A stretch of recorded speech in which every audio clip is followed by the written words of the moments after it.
I just want to start by saying that we were hoping to share the experience of our latest developments in loudspeakers. But that has not been possible, let's just say for commercial reasons. So in the last few days, we've come up with something a bit different than what we thought we were going to do. So I hope this goes all right. There's not really any preparation. But I thought one of the things that could be interesting is some of our history. So I'll just get started. Since about 1972.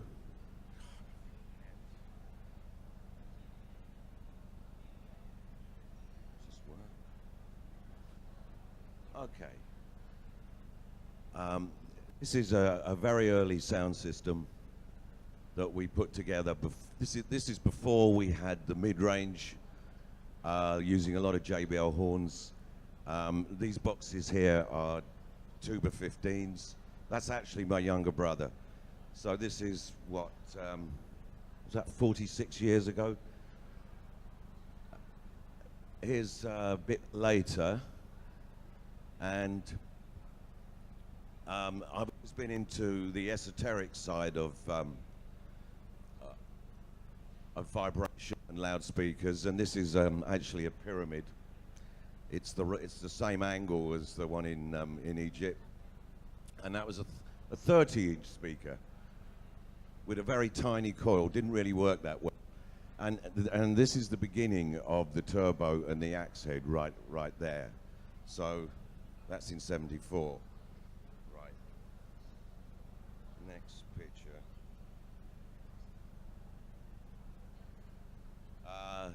That's a patent we got for the bass bin. That's one we got for the mid-range device. Oh. I'll get used to this in a minute. So, yeah, it's got a date on it. That's 1980. So this is some of the first turbos here and our early bins. And these are experiments with high frequencies that we were doing at the time. And it is something that tends to scare production managers, because I like to use shows as part of my science lab, and always trying to do something new, because until sound is perfect, the job is not done. So there's always room for experimentation. Right, next thing. This is the back of the stack. It shows you how many amplifiers. The amplifiers at the time were only do about 500 watts, and they all had really heavy transformers. So it was hard work. Now we got 5,000 watts a channel, 4 channels, doesn't weigh anything. Things have definitely got better on amplifiers. And that's who eventually became the equipment manager at Britannia Row in London, who we helped start, actually. That's another shot. You can see how much more work to do this than a line array. But I would like to say that probably this system sounded better than most of the line array systems. But convenience is the thing that everybody looks at. But we've always stuck with sound quality as being the most important thing. I'm making all this up as I go along, by the way. Yes. Interesting picture.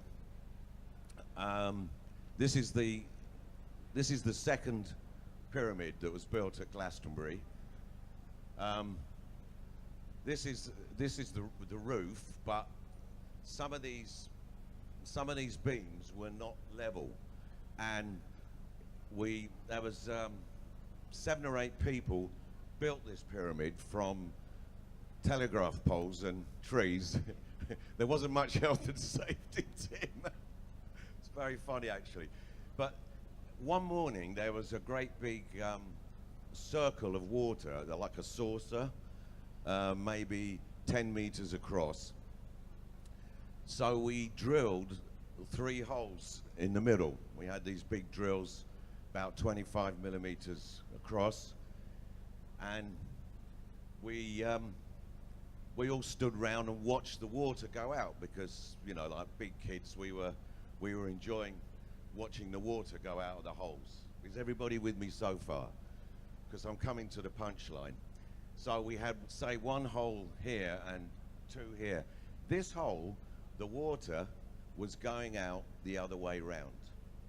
It was normally in the northern hemisphere, it goes out a particular direction. I can't actually remember, but we knew this because a meter away there was 2 other holes where the water was going out the correct way. So I crouched down and put my finger in it and did it the other way, and it actually fought back and went out in the opposite direction. So we took a line from the middle, plumb line, so we knew we were right in the, and the hole was about 2 inches, 50 millimeters away from the very middle of the pyramid. So, and you could strike me down now, but this is absolutely the truth. So they say that when you have the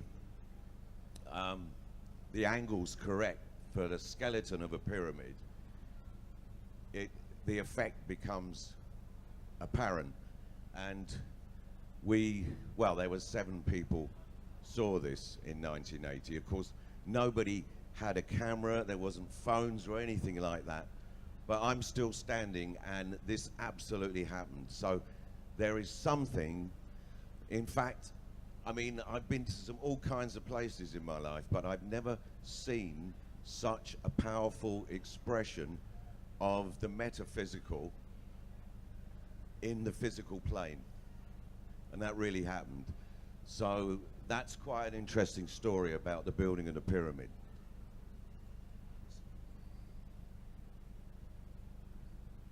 So that was the first show with the new pyramid. There's a lot more I could say, but we'll move on. So this is the TMS3s at Glastonbury, probably about 1981. This was our first all-in-one box, and TMS3s, I think they're still being used in various parts of the world. Actually, there's a guy in Germany who's still got 40. They're still a good box, actually. This is the Turbosound research and development team on the top of Mont Blanc in 1986, because one of our guys, this guy, we worked together since 1977. He came from Chamonix. His father was a guide. It was the 200th anniversary of the first climbing of Mont Blanc, so it was only correct that we all join him for a celebratory climb. It's 4,800 meters. It was a fantastic experience. I recommend it to anybody who feels strong enough to do it. I don't know if I could do it now. I think that's me there. It's quite high up, as you can see. Okay. This is the thing that went in the Guinness Book of Records for the stupidest amount of speakers. I think there are about 300 TMS3s. That's 1988. A bit of a close-up. We weren't quite sure how to stack it or how to lay it out at the time. But you see, we're trying this, it's curvature. We're looking at point source all the time. Chris, any questions? Well, it's quite, quite interesting in Monster of Rock. How many people you cover with, more than 300 pieces of speakers, like a TM3? How many people? Yes. Well, if we go back, how many? I mean, it's a lot. I don't know actually. Can't remember. I don't know if we ever asked that question. Maybe 40,000. Could be that many. So also another question, because you mentioned you are you are one of the starters and the founders of Glastonbury Music Festival. So in what kind of reason you got involved into the beginning of this Glastonbury Music Festival? That's quite a long story. Not much, kind of to do with audio. I don't know if John Lennon, Come Together. The clue is in the song. And that's how people felt back in the 70s. It was a place where our minds could become one. Hasn't happened yet. Anyway, coming to a bit more recent times, this is the space between the two walls in Berlin. So on one side it was, I think this was West German side, and over here would be the East German side, and they'd been spraying, again, health and safety was terrible. They'd sprayed so many defoliants to stop any trees or shrubs growing, because, I mean, if people are trying to escape, I mean, you need to be able to see them to shoot them. So all this ground was full of strange chemicals, and all the crew had running eyes and sore throats, and we called it Planet Zanussi actually at the time. But obviously this is front of house, and I think there's some delay towers. Anyway, I'll move on a minute.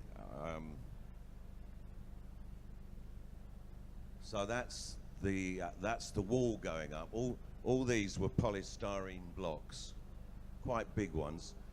This is the flashlight here. They wanted it covered up before Roger Waters got there, because they figured it was too small and it would freak him out.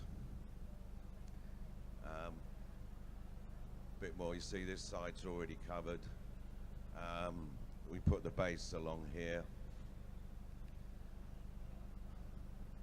That's a view from up top.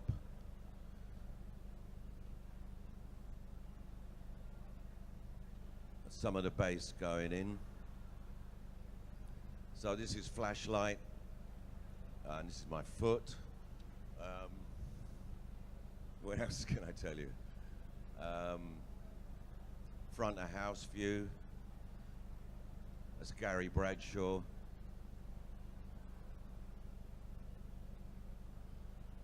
And this is when the desks were still analog. Very important difference.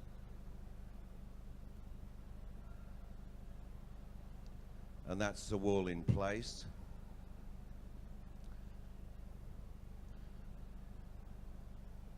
And that's the stupidity of war. And that's the wall coming down. And the band playing.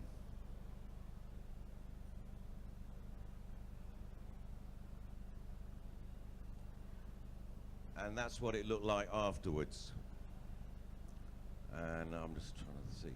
So that's the front of house. First delays, I think second delays, third delays.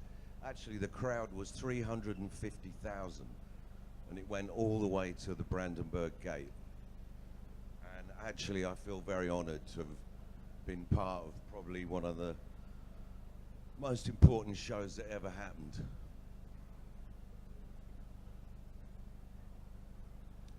And it's maybe worth mentioning that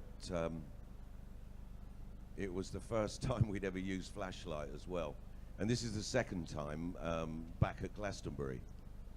You can see the flashlight there, and there's some bass. This is Roskilde in Denmark later on that year. Sorry, away a bit. So you can see it's all point source, which is the only real pure way to do things.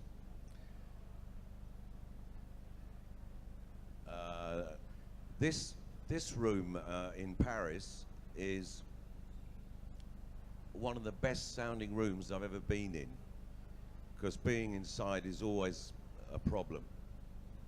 But this particular, I don't know, probably they did try, but they got it right, it worked. It's got incredible acoustics. And I think that was a show for George Benson. That's something in Italy. Vasco Rossi, he was big back then. Okay, so this is the the Millennium Dome, which we got involved in, and I think it was mostly because we could build very light speakers. We were actually using honeycomb sandwich because it's really just a tent.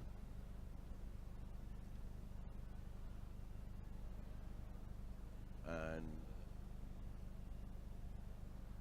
so this thing came up and down out of the out of the middle.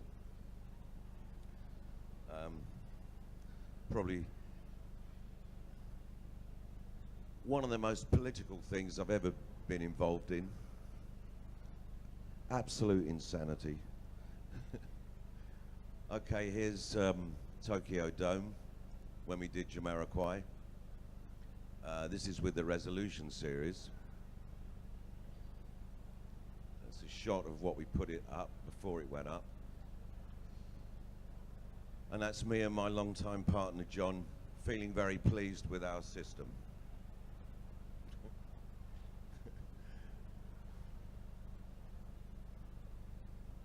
So that is classic point source right there.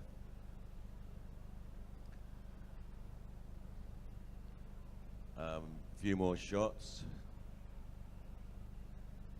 Nice big desk, tons of outboard gear.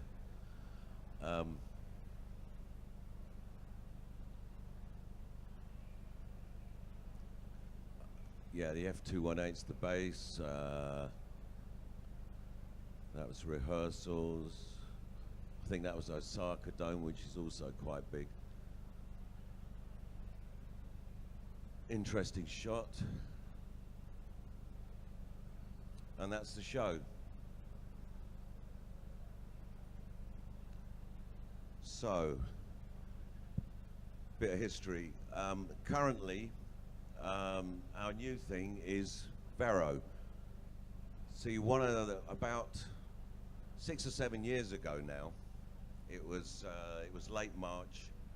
It's Saturday morning. And the sun is out, which is quite unusual in England, and I'm trying to get warm. I'm trying to get some sun, and I've got an incredibly upset wife who's telling me that I have to build a line array because and I knew she was really unhappy about the fact, because I actually, and I'm going to explain in a minute my reasons for not really liking line array.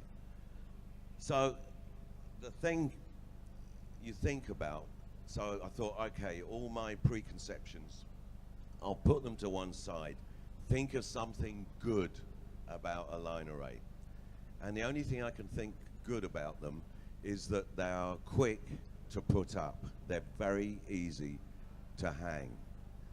And so I basically came up with a way to keep with point source, but put it into, if you like, a vertical format. And that's what we've done with Vero, which is the future. So now, part of the reason I don't particularly like line arrays is because they smear the sound. Okay, I got there. Okay, here's a picture that's reasonably clear. You can see the color balance is right. There's a reasonable amount of detail. There's focus. So the next slide is, so that's what, when they say it's not clear, that's what I'm talking about. And then when you start to add in distortion, and this is the kind of thing you get. Now this is the condition of most sound systems in the world, believe it or not. We only know what we've heard so far. And somebody actually said, I think it was Heiser, said that if bad sound was lethal, it would be a leading cause of death in the world. And that's probably true. So, okay, I want to explain something. A friend of mine, Dr. Peter Lennox at Derby University, we have a shared interest in ambisonics. And so this is a person, and how far, if you blindfold a person, how far do you have to move something before you know it's moved? Well, actually it's only 1 or 2 degrees. Okay, so we have the 2 ears for vector location. So every time you hear something, you know where it came from. You never have to think about it. It happens automatically. This is not magic. This is an incredibly powerful processor up here. These are amazingly accurate. So actually, if it's just 2 degrees, if you do the trigonometry, it comes down to 18 microseconds. That's 18 millionths of a second. And most of the time, people are talking about latency in terms of thousandths of a second, milliseconds. But the hearing system can do millionths of a second, 18. So another way of expressing this is, if you want to have a continuum on a video, you can do 28 frames per second, 30 frames per second, and that means you get a smooth, you don't see the joins. If you want to do the same with audio, you've got to be moving 2,000 times faster. This is how brilliant our hearing system is. And it's actually over 10 octaves. Light is only 1 octave, the rainbow. Sound has 10. So you have a bandwidth that's 10 times that of light and 2,000 times higher resolution. In other words, there's an incredible amount of brain power used on the hearing system. And this is why when you go into, say, a wine bar or a minimalist building where it has the acoustic properties of a large toilet, then after an hour you are going crazy, because your brain, because of evolutionary pressure, survival in the jungle and the plains of Africa, half the time is dark and you can't see through vegetation. So the hearing system became part of our survival mechanism. Without the brilliance of our hearing system, we wouldn't be here. The saber-toothed tiger would have won out, not us. And this is part of the reason that I am very vociferous about respect for people's hearing. And I do wish that people understood more that anything that hurts is actually wrong for us, because it is that precise, our hearing. So here we have a line array, and a listener at 25 meters. So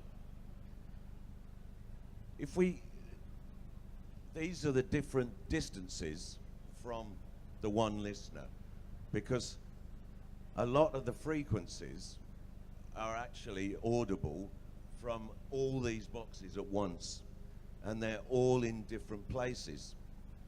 And if you go between, say, these two here, you're talking about 60 microseconds. That's 3 times more than what our lower limit. So you don't think, all right, I'm hearing that this sounds 20 times. You just hear it subconsciously, it's a smear. So this is one reason I'm not a fan of line arrays, because they do not deliver a singularity. If you want excitement and you want reality, then you have to be moving very quickly and be very, very clean indeed. And line arrays do not do this. This is what I'm talking about. If this was a pure transient, that's what you'd see. This is what a line array does. And the thing is, the brain, when it hears a smeared transient or multiple arrivals, when it hears that, it thinks, right, that sound is a long way away, because it's had time to reflect off rocks, trees, houses, anything.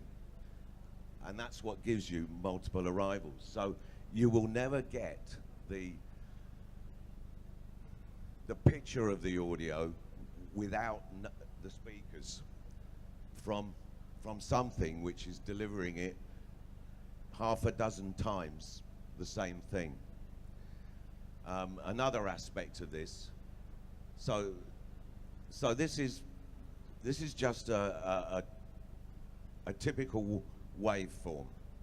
So this is a transient, say maybe a snare drum, and it's nothing and then everything, and then you've got the sustain, and then you've got the decay. Right, this is just classic what is a note. If you remove this part, if you take it away, say between a guitar and a violin, it's very hard to tell the difference. You need the beginning to know the difference between a guitar and a violin. I'm more jet lagged than you.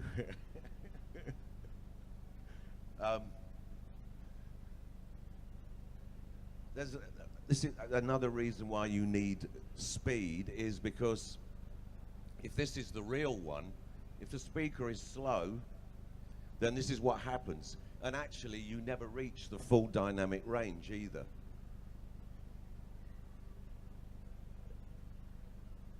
Do you want to ask if they've got any questions so far? Yeah. 有什么问题可以大家就是听他解释，这个可以随时跟那个 Tony 问他一些互动式的问题，随时可以提问的大家，因为这是一个非常非正式的一个讲座这样子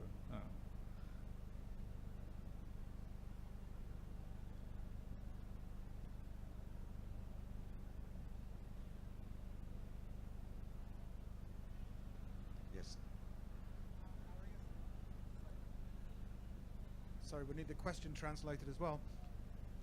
Our ears are developed over millennia for the biological and evolutionary purposes you describe. So we're all born with this incredible system. Do people though need to be educated in quality of sound if they're happy listening to a super compressed MP3 through appalling earphones, and that's what they think of as audio? Is there actually a learning process to understand what is good audio as opposed to simply accepting what they're given?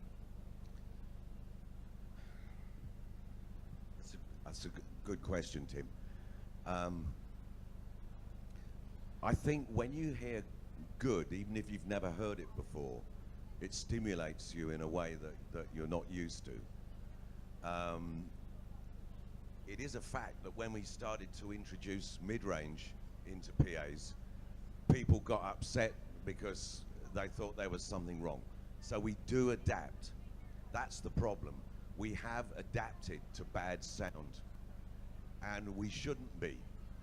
And there's two things happen, because there's still an argument. Tim, do you mind if I just ramble on? Have I answered your question, do you think?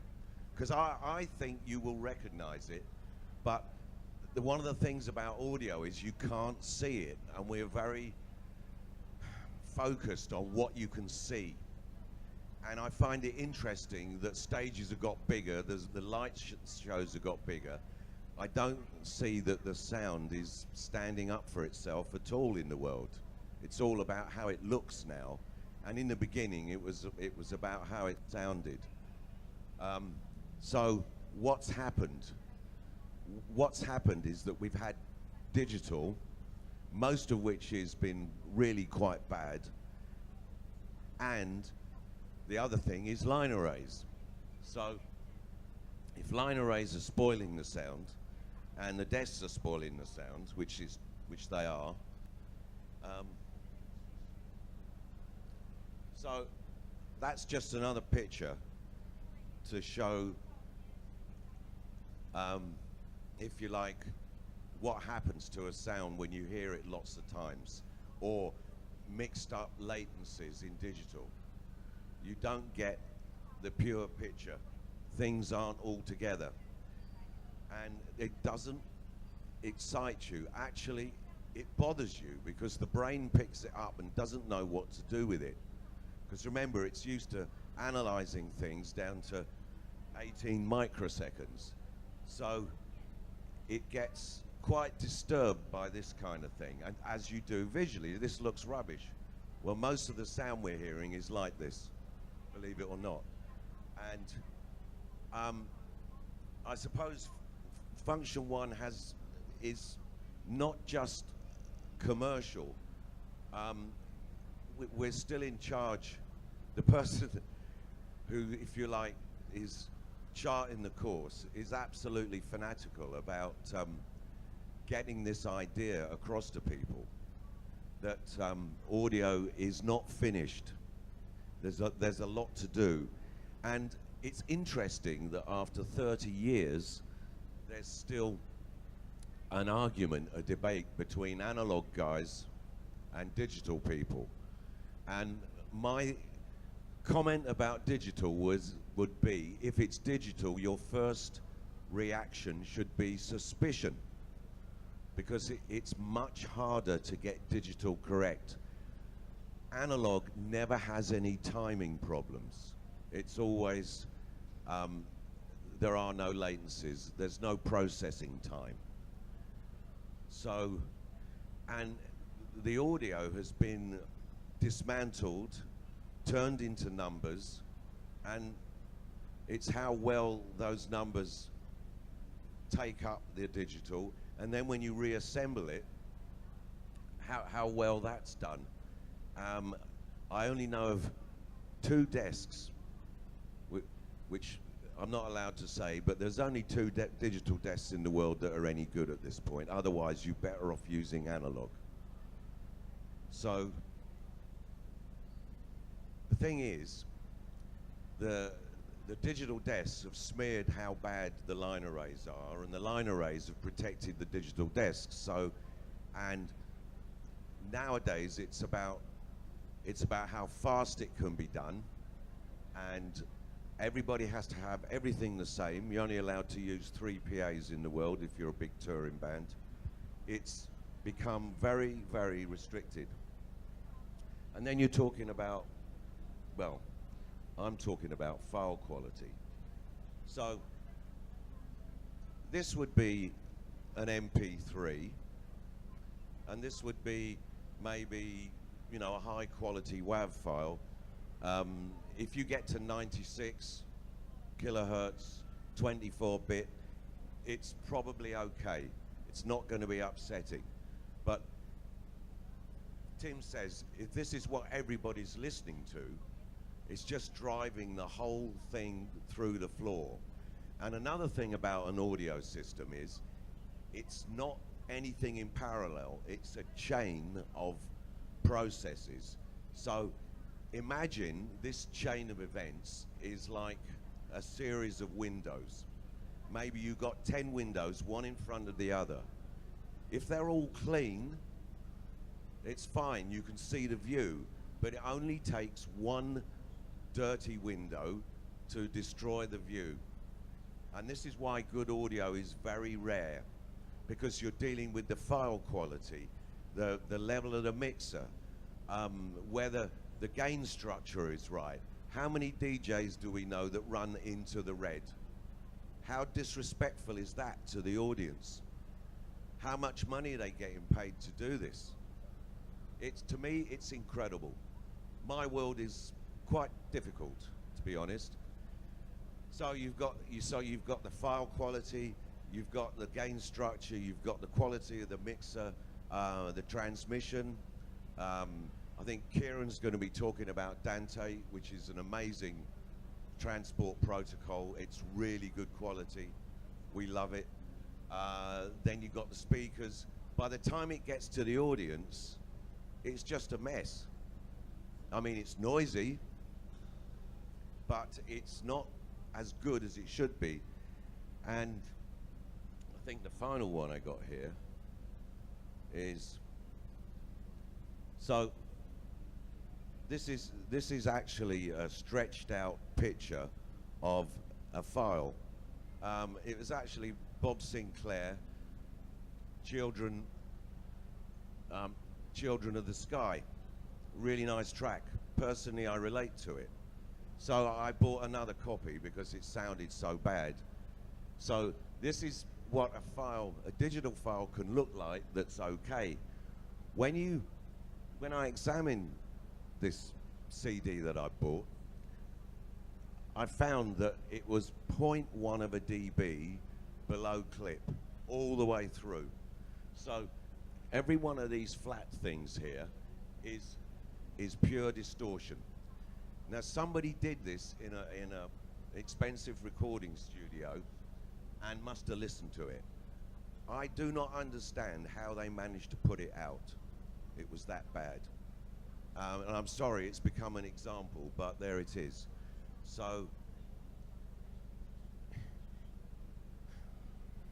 when it's good, it's a three-dimensional space. When sound is really good, you don't know the difference between what's inside your mind and what's outside it. The whole thing becomes one. And there's a really good book by Paul Stavros, who worked for 30 years in Air Studios in London. And he tells a story about these guys who were going around the world measuring brainwave patterns from different people doing different things. And they actually measured the brainwaves of a guy going into a master mix. And they noticed that his brainwave pattern was the same as a Buddhist monk going into meditation. So the really good sound engineer knows how to meditate. You have to shut your eyes. This is why it's stupid having a screen on a mixer. You don't do EQ by looking at what it's telling you. You have to do it with your ears and your brain. And so, anyway, I used to ask my father, how did we come out of the Stone Age and have such incredible accuracy? Well, audio is going in reverse. At one point we didn't have microns of measurement. We weren't able to make things incredibly precise, but we built ourselves up to this technological level. But when it comes to audio, we seem to be doing the reverse. We seem to be dumbing it down, and nobody really is thinking about what it sounds like. What they're thinking about is how many bells and how many whistles the thing's got. How many plugins can I put onto this? Do you realize that every plugin you use degrades the sound? Because processing, unless it's 100% accurate mathematics, and lots of other things that's maybe too detailed and beyond me, I just know that most of the time it's not very good. Tractor's a good example of a DJ player, if you go into settings, and in the mixer page, there's an X zone. The default condition is X zone. If you turn it to classic, the sound opens up. You go further down the page, and it's got auto gain. You have to take that out, because the processing they're using for auto gain is actually quite destructive, as is the auto limiting. And why would you need auto gain and auto limiting? You don't. You just set your tracks correctly and make sure they're all right. But if you use all these plugins and all these processes, the sound quality gets worse and worse and worse. So it is about simplicity and purity. When you go outside and you just listen to what the birds can do, listen to how pure their songs are, that kind of sound is what we ought to be delivering to the people of the world, really. And we're still developing our speakers. We don't think it's finished. There's still further to go. And we're all the time looking for the best amplifiers, the best mixers to go with it, because it's a chain, and you really have to be very, very careful. And sound is not plant hire. It's not something that makes the visuals look good. It's a much, much deeper thing. It transcends. Music is one of the uniting things in the whole world, and we need to be looking after it a lot more.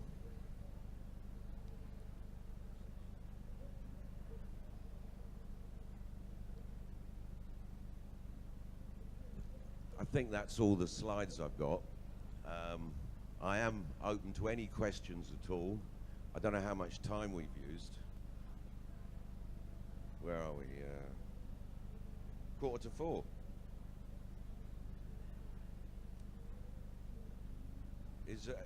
Are there any questions?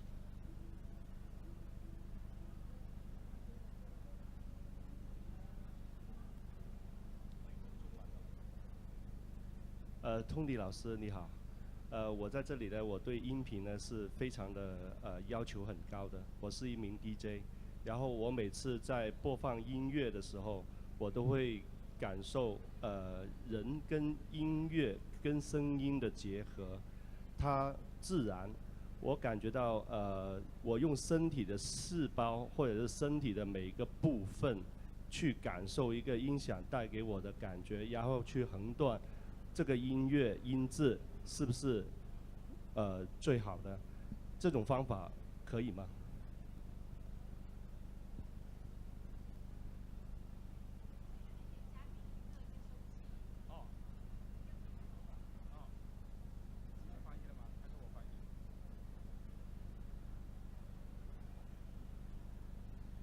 ？Okay. He's a DJ. The question he asked because when he listened to the sound, he tried to find the connection, the relationship among people, sound, and music. He will, because he want to ask the way, because the way he feel the sound is that he used how to say the full body, the whole body to feel the sound. He's not sure whether it's the proper way to experience the sound. No, he's completely correct. Yeah. You about if you want a number, it's about 90, 100 hertz is the body takes over. I mean, it's a feeling. That's what the bass. That's why. See, that's what people like about dance music is the bass. They like the rhythm because your atomic particles, your molecules are being vibrated, and it's up to us to do it in a good way because it's very, very powerful, and it's not for abusing people. It's the whole point of music and big sound is to uplift the spirit, not suppress. That's been done too much in the world. We need to keep the window of truth open, because high fidelity is keeping close to truth. That's what it means. So yes, you are correct. You should use your body, and nice bass will make you feel smooth and lovely, and bad bass will make you feel uncomfortable. And actually, there's another book, Daniel Levitin, as a neuroscientist from Canada, and he said, one of the things he says in his book is that when you are listening to music you enjoy, it activates more parts of the brain than any other activity. So when you listen to music, all of your brain is lighting up. And when you enjoy the music, you get dopamine, the neurotransmitter, which is the reward chemical. When it's like a lot of stuff we hear today, when it's distorted, it's not really a good rhythm, it's all sensationalistic, you will start to get noradrenaline, which is the neurotransmitter for when you are in trouble. So I don't want to hear music that makes me feel like I'm in trouble. I want to hear music that allows me to rise up to my higher self.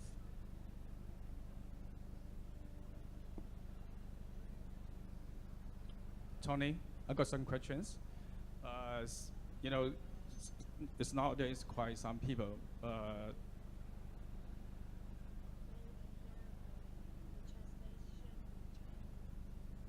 Great. So no, you know, nowadays quite some people talking about immersive sound. I know you have done, you know, some like experimental things with ambisonic. Yes. Could you talk something about this? Thank you. Okay, what to say about this? First, discovered surround sound actually in the early 70s when people used to call it quadraphonic.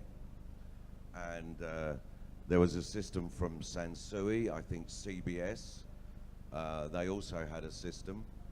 And there was a guy, an Oxford mathematician called Michael Gerson. He came up with the ambisonic system. And at the same time there was, I'm not going to do this. At the same time there was Dolby. This is when Dolby started, and there was something called the British Technology Group, and they were working on ambisonics. And Ray Dolby and the British government couldn't come to terms.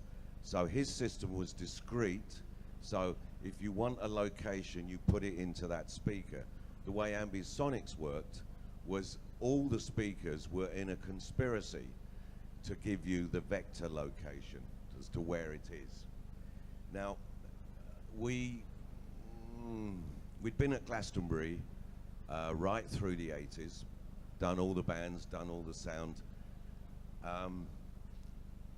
What started to happen was the bands that were going on were not really doing anything spiritual, anything that was positive for the people.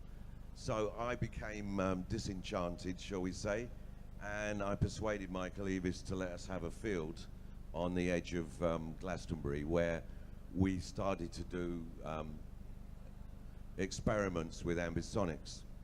And the first one we did had 4 speakers, and we wanted to get away from the fact that the stage is one end and the people are another, and we're all watching. I thought the band, the DJs, should all be in the middle and hear the same thing, so that everybody was in the one sound. So in 92, we did the experimental sound field.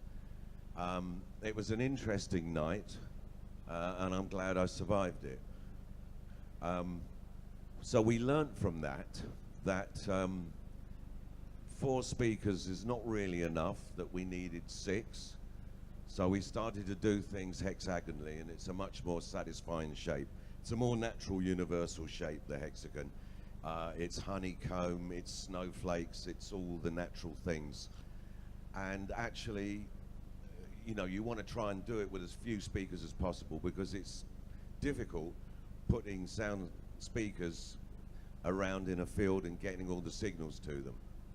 So we finished up with 6 as the right compromise. And then the next thing you got to deal with is the speed of sound, because it's very slow. It's 1100 feet per second. I think that's 380 meters.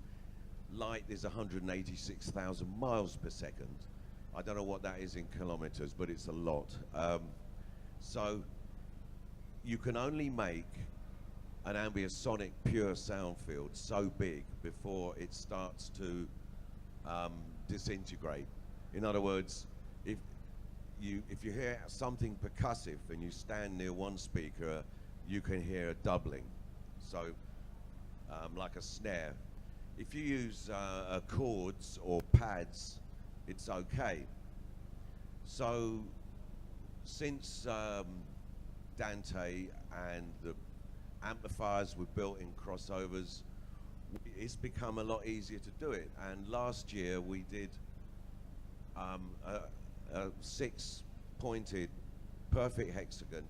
You have to get the geometry right. We did that to as good as I know how to do it. And we were 3 days at Glastonbury, at the Glade, working with people like Sasha, Digweed, Goldie, quite a few live bands.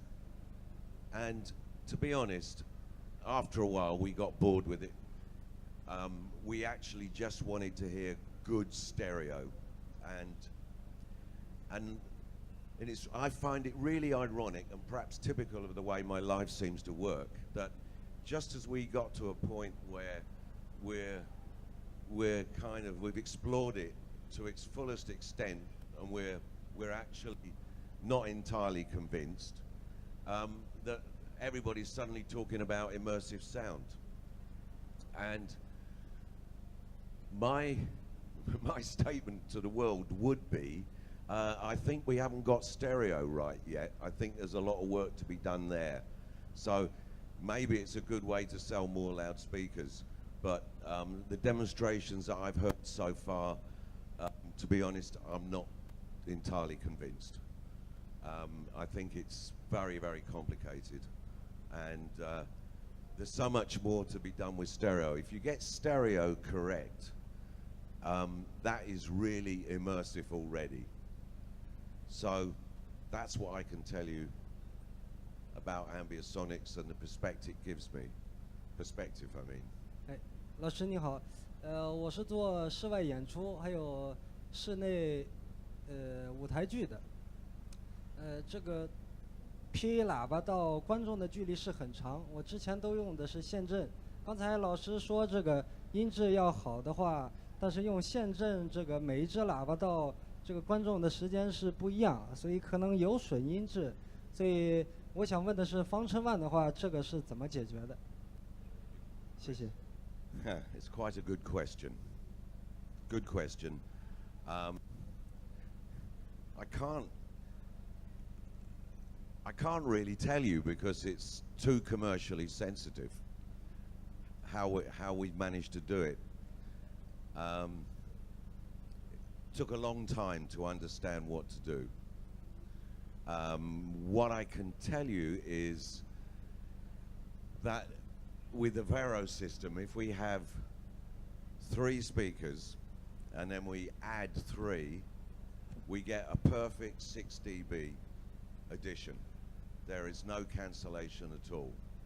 And apparently, I haven't measured any line arrays, but people who have tell me typically you only get 4 or 5 dB. Also, the frequency response stays the same. So we need a translation of that, maybe.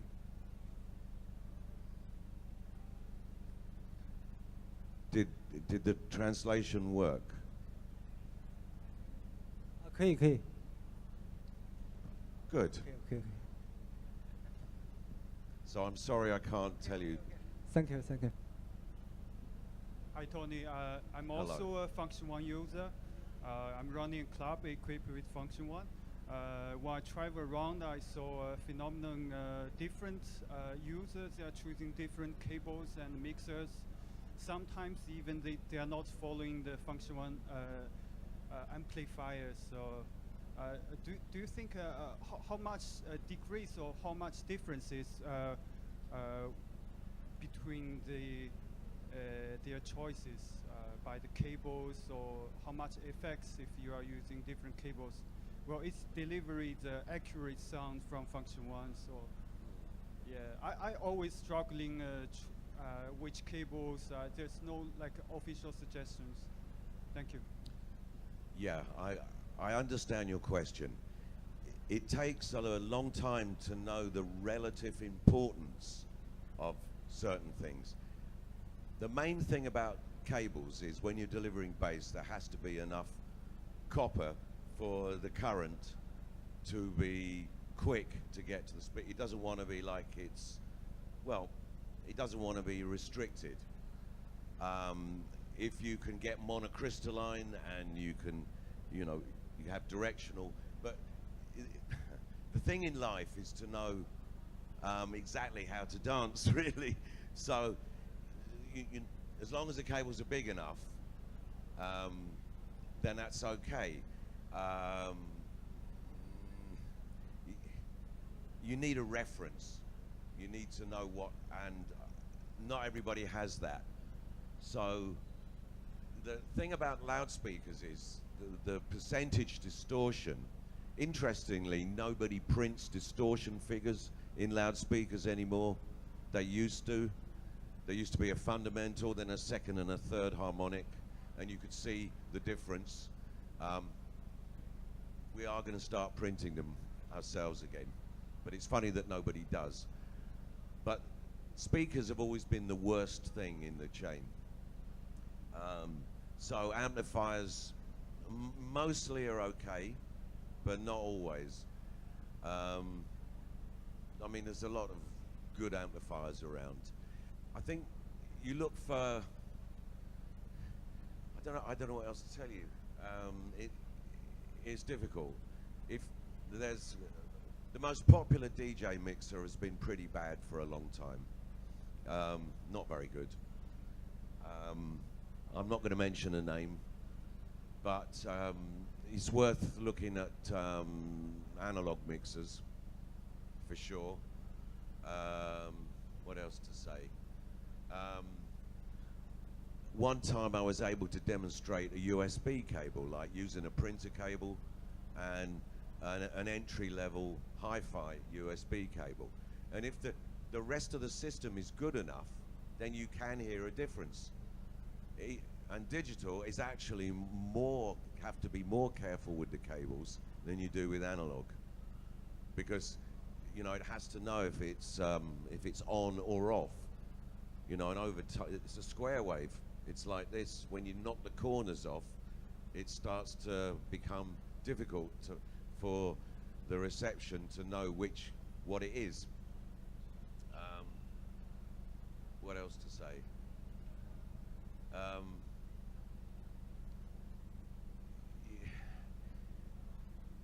You have to keep things in perspective.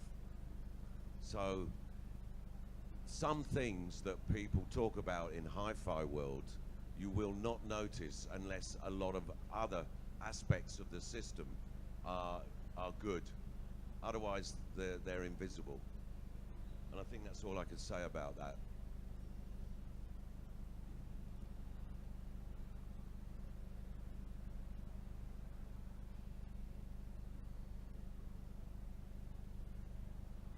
Any questions over here?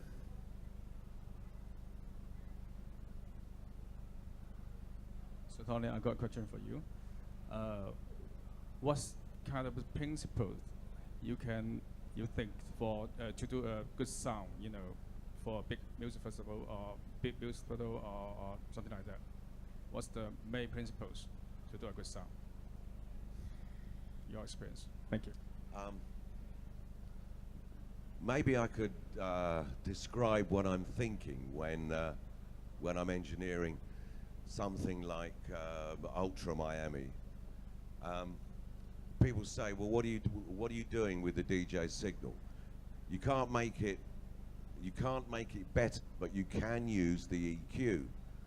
And the first thing is to remove anything that hurts. And typically that would be too much high mid-range frequency. Between 2 and 5 kilohertz is where a lot of people put too much energy in that area. Because when you're mixing and producing, anything you pull forward, it doesn't make it stand out amongst the rest of the mix. What it does is it pushes the rest of the mix down, because that's what the brain does. And the reason that we get all this horrible high mid, which quite honestly is like somebody putting a chainsaw through your head sometimes, it's really, I cannot believe it, but is because the most sensitive part of our hearing is 4 kilohertz. I guess a lot of you will have heard of the Fletcher-Munson curve, which and our most sensitive part, I'm repeating myself, but it is 4 kilohertz. And interestingly, that's where all the consonants, like the T's and the S's, are all in 4K. So, and also when a baby screams. In other words, it's very attention grabbing. But this is not actually being very nice to people if you put all the guitars and the vocals and everything is put into this band, and then we've got nothing. It's like painting with only 4 of the colors instead of 7. So if we look at the audio spectrum like it's a rainbow, we get some red, not much orange, no yellow at all. Yellow's not allowed. Not much green, and then we get into blue and violet. So it's always about balance. When in the old days of the BBC, when I was a boy, it wasn't a sound engineer, it was a balance engineer. That's how they used to be described. It was a guy who had a sense of what an even thing was and made sure that there was enough sound in all the right places and not too much in others. So what we typically get today is some bass that's quite badly defined, and a lot of cymbals, you know, boom, boom, get loads of this, but we don't get the rest of the spectrum. And if you got too much 4K, it actually hurts. So I find, I mean, there's only 2 DJs that I've ever worked with that I didn't have to EQ. So, and I've worked with a lot. And what I'm doing most of the time is putting somewhere between 3 and 5 kilohertz, I am putting a dip. I'm pulling it down so that the audience, because my job is to the audience. The sound engineer's job is to look after the audience, not just amplify what the DJ's doing, because they're not out there being subjected to it. So I'm pulling, quite often I'm doing that. And the other thing is I'm looking for some energy around maybe anywhere between 150 hertz and 350. I'm trying to put something in, because most of the time, I mean, these frequencies seem to scare everybody, and they always get rid of them, and they're always missing. But for proper satisfaction, you must join the bass to the mid-range and the rest of the spectrum. It's and you're losing power. Most power in bass. Okay, so an idea about wavelength. 30 hertz is 10 meters long. If you go to 10 kilohertz, it's I don't know, it's about that long. So you're talking orders of magnitude. Remember, in audio, we've got 10 octaves. And in light, there's only one. So you get everything out of one light bulb. This is why we have to have bass speakers and mid-bass speakers and mids and then highs. This is why we have to do this, because the bandwidth is so big. The wavelengths are so different that you can't get it all from one speaker properly. So, well, don't know where I was going with that one. Any ideas, then? So 30 hertz is about 10 meters, and I guess 10 kilohertz is, I don't know, a few centimeters. So it's much harder to get high frequencies over a distance. Once you've got a bass wave going, it goes for ages. So I mean, if you've been leaving or coming to a festival where the music is on, the first thing you know about is the bass, because the amount of energy in the bass is maybe 100, even 1,000 times more than it is in the treble. And it's one of the reasons that you know something is a long way away. That's not only do you get smeared transient, but you also get the high frequencies are going down. So it's because they don't have big wavelengths. You don't require much energy. It's got to be very light. It's got to move at 18,000 times a second. That's quite hard to do. Bass, in some respects, is a lot easier.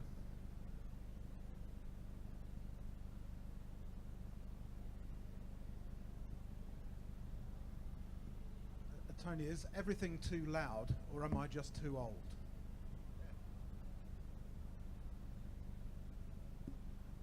I think that's a really good point, Tim. Is everything too loud? I think everything's too distorted, because when a distortion typically is a clip signal. So if you take a nice sine wave like this, and then you slam it to the ceiling, what happens is you cut the tops off. That's why it's called clipping.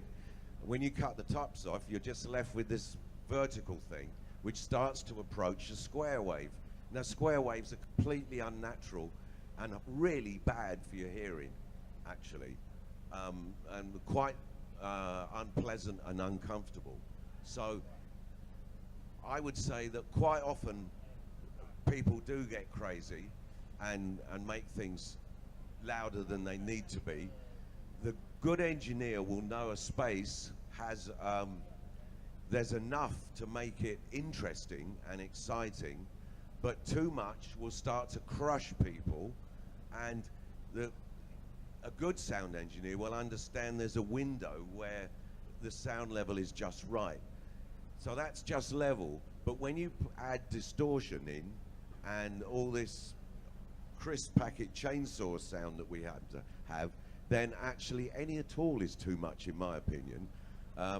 But the worse the sounds, the more damaging it can be to people. And this is a factor that doesn't go in to the equations. It's not just level, it's the quality of the sound that matters. And you know when the sound is good and when it's right, because you want to turn it up, because you want some more of it, because it's a good thing, and quite often we want more of a good thing. But when it's aggressive and nasty and out of balance, then yeah, it is too loud.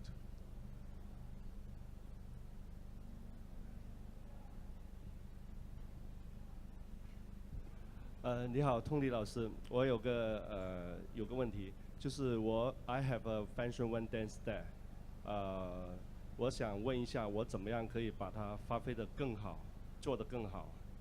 它的就是一些在活动上，或者是我使用它的时候，怎么样可以用得更好呢？谢谢。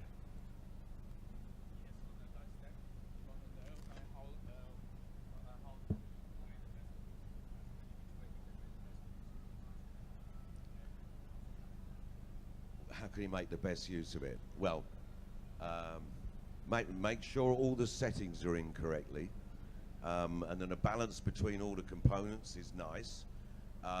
If I'm tuning a system, I will listen to I would listen to Diana Krall, nice jazz, human voice. I would listen to a female vocal. I would listen to a male vocal, because we are very tuned to every single human voice. And I think I was saying this yesterday to somebody, that there are 7 billion voices in the world. They're all different, and even down a phone you can recognize your friends. So we're very tuned to human voice. So I use a human voice. You find a track you like, that you can emotionally engage with, and get used to it and know what that voice should sound like. That sets the mid-range correctly. Then it's quite easy to just put enough high frequency and enough bass to go with that. That's how I do it. Is that an answer? Ah.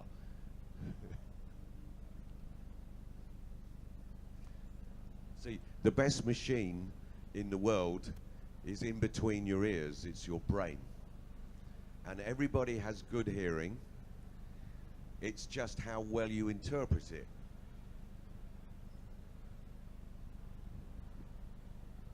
我知道，还有一个就是说，在音乐当中，我感觉到 bass 就是低频很重要。你认为这个做好做好这个低频的时候，是不是非常重要的呢？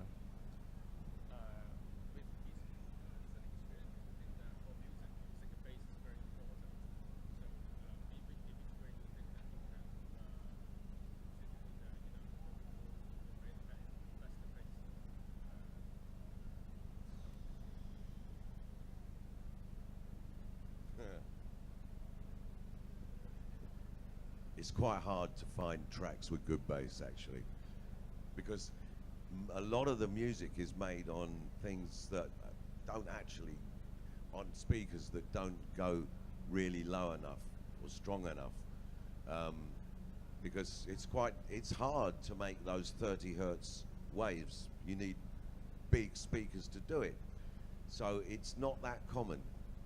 So we found some tracks over the years, but that's because I'm always looking.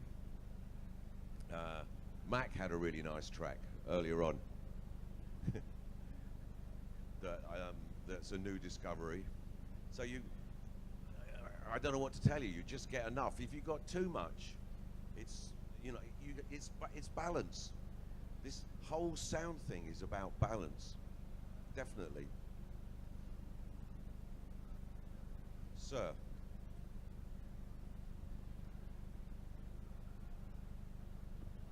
Nice to meet you. May I ask a question? Do you think flat is a standard of loudspeaker? Flat. Actually, nearly, not quite.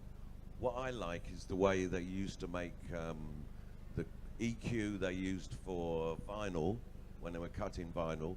They would, each octave is 3 dB down. So from the bass to the high frequencies, a very gentle roll-off. So that is flat, but slightly, let's call it tilted downwards to the top. Thank you.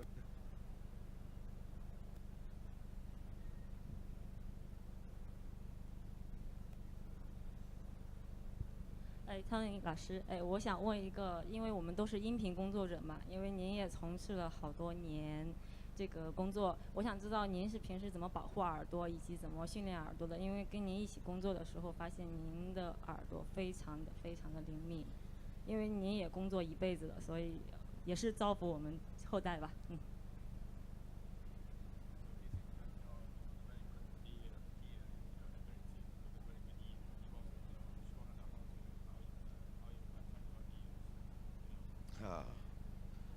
Okay.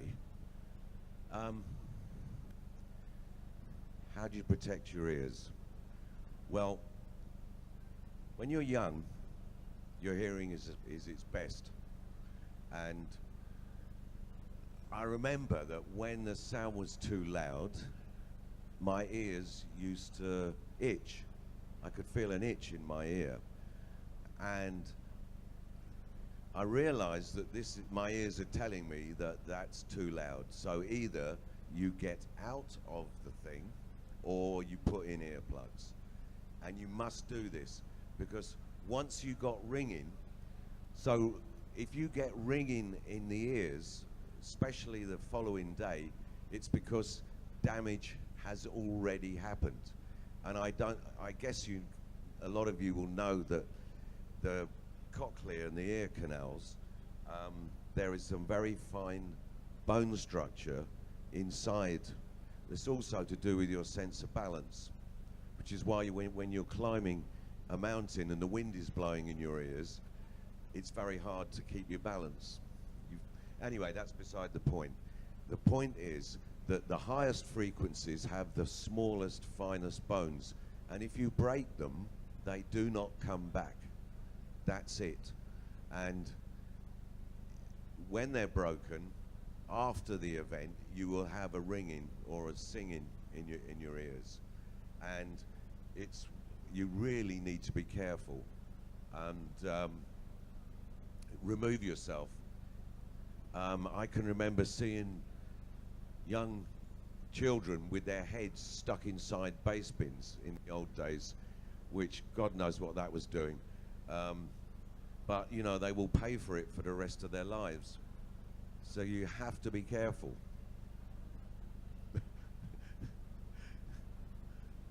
So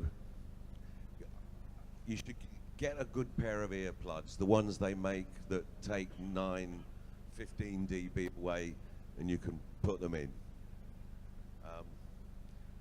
It's very difficult to engineer with earplugs, and I never do it.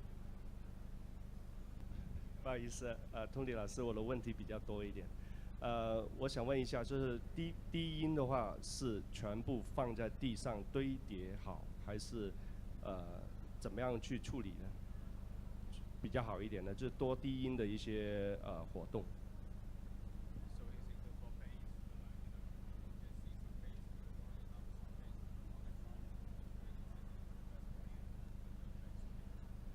Okay, do you put bass in the air or do you put it on the ground? Bass belongs to the Mother Earth. Bass should be on the ground, in my opinion. Because also you get a benefit of the ground plane. So you get more control when it's on the ground. Yeah, I think that's all there is to say. Bass is best on the ground. You can put it where you like, but it's best on the ground. Is this translated? I don't know.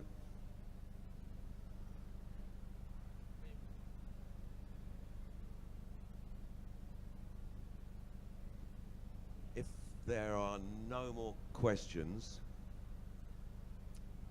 I could just say thank you very much for listening to me and for coming. Thank you. 谢谢。